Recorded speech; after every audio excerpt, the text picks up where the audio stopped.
you're going to have a 2014 election.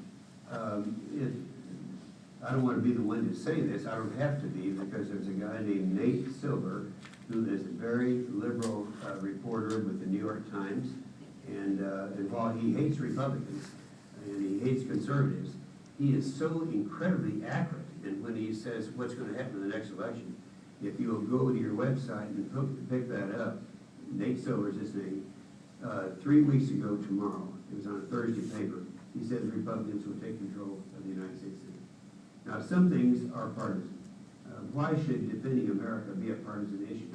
All you have to do is go to the rating systems, and they'll tell you, I know the Democrats don't want to hear this, and they'll say that is what is Frank Gaffney's group, I can't remember the name of it, but he's security policy. Yeah, he rates the support the members of the House and the Senate give to defense.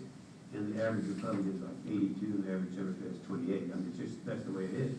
So with that change taking place, you're going to see some changes that take place starting a little over a year from now. Now, that didn't quite answer your question. You said, what can you get done in that period of time? I would say nothing really meaningful until that takes place. Then you're going to see a couple of things happen. For example, I've mentioned, why should defending America be a partisan issue? Well, I might also say, why should doing away with the death tax be a partisan issue? But it is, almost 100%.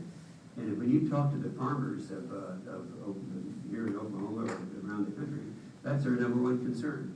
They have two concerns: the overregulation by the EPA and the fact that they work all their time in trying to get things done. They pay their taxes, and then they come along and they lose their family farm. Well, it's something we got done together. Democrats and Republicans, happened on New Year's Day.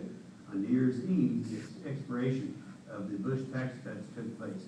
That means that everyone who files a federal tax return, I'd say almost everyone in this room, had a huge tax increase, but it only happened for one day. So you probably didn't know it. So they came up around the next day, and we did something on it, and it was probably the best example I could use as things can get done. We were able to change that, put the Bush tax cuts back in, and change the inheritance tax from a $1 million exemption to a $5 million exemption, and the percentage from 55% to 40%. A huge change. And that's why you think, well, $5 million, $1 million would have been enough. No, not when you're a cotton farmer out there and you're talking about the exemption. Yes, sir. Oh, I thought you were question, going back to the budget. I mean, we did it. We did that together. It's the only thing we did together. Going back to the budget. With the likelihood of a continuing resolution, going into FY14 and beyond, do you see a continuing need for furloughs, reduction in force in the military? Yeah, well, I'd rather you ask the question, if you have to go through sequestration, which you would in this case, would you see a need for more furloughs? There's going to be a need for dramatic cuts, and again, it could be in systems. I mean, but if you have an administration who is not strong in national defense, there are three ways that they can do things. They can make cuts, just cut systems. I mean, look what has happened to, I can remember down at Fort Sill, when we had the first effort for capacity for a non-line of sight cannon, and we did that. That was Crusader. Some of you remember that. Then they did away with that and went to something else. Now we have the PIM program that we're putting together. But those programs are programs that are really serious problems. And now we have a situation where it's I don't see any other way in the next very short while to keep that from happening. Is it going to be furloughs or is it going to be something else? It depends on the public pressure.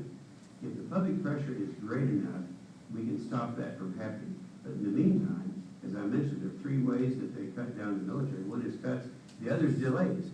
In the last budget that the president had, he delayed our F-35 program by 179 units for 2 years. Then he'll come along 2 years from now and delay it again. Well, that's the same thing as a cut.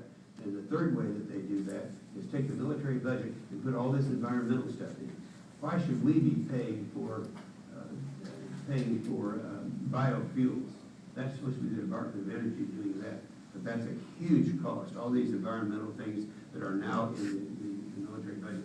So I don't see that as improving, and whether it's going to involve furloughs or not, I can't tell. Anything that they're doing now is outrageous. We're about at the close of our time here. I do have one question